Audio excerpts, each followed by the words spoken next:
আমার অ্যাডিনিয়াম গাছ, ইংলিশে বলে অ্যাডিনিয়াম, বাংলায় বলে মরু গোলাপ। এই গাছটার বয়স 16 বছর। এই 16 বছরের ভিতর আমি জানতাম না যে এর বীজ থেকে চারা করা যায়। তো ইউটিউবের কল্যাণে আমি জানতে পারলাম যে এই বীজ থেকে কিভাবে চারা তৈরি করা হয়। আমি সেই অনুপাতে আমি এই বীজটাকে একটা নেট দিয়ে বেঁধে দিয়েছিলাম।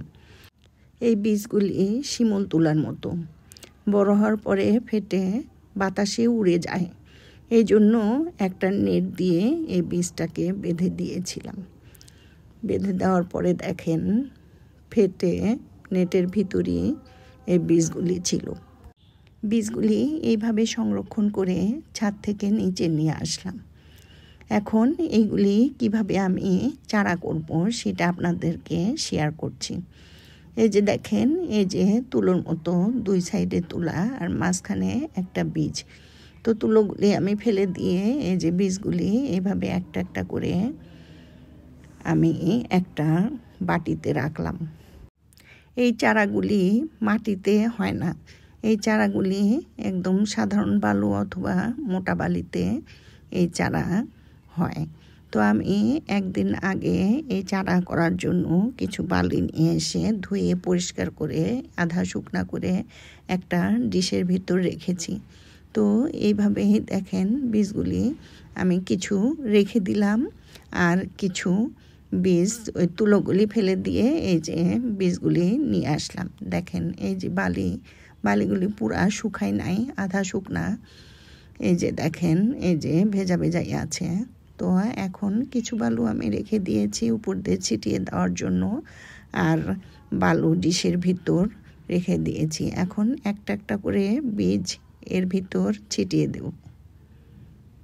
এই যে এইভাবে ছিটিয়ে দেব। ছিটিয়ে দেওয়ার পরে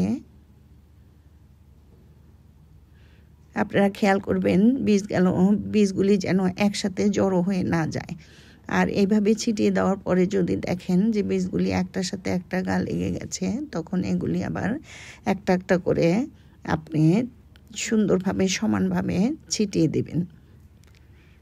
এই যে আমি ছিটানোর পরে কিছু বীজ একটার সাথে একটা লেগে গেছে, এগুলি আবার ঠিক করব পরে। ঠিক করে এর উপর দিয়ে আবার একটা বালির লেয়ার দেব। একটা বীজের ঠোসের ভিতর প্রায় 70-80টা বীজ থাকে। এই 70-80টা গাছই হয়।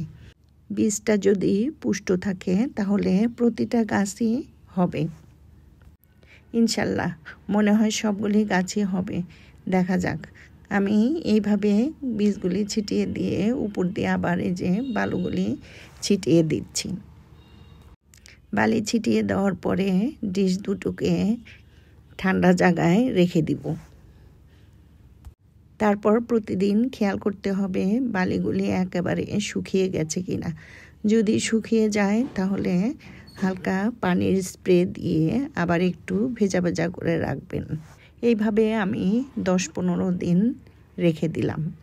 তারপরে দেখেন 10-15 দিন পর এই যে ছোট গাছ বের হয়েছে। আলহামদুলিল্লাহ সবগুলি গাছই বের হয়েছে।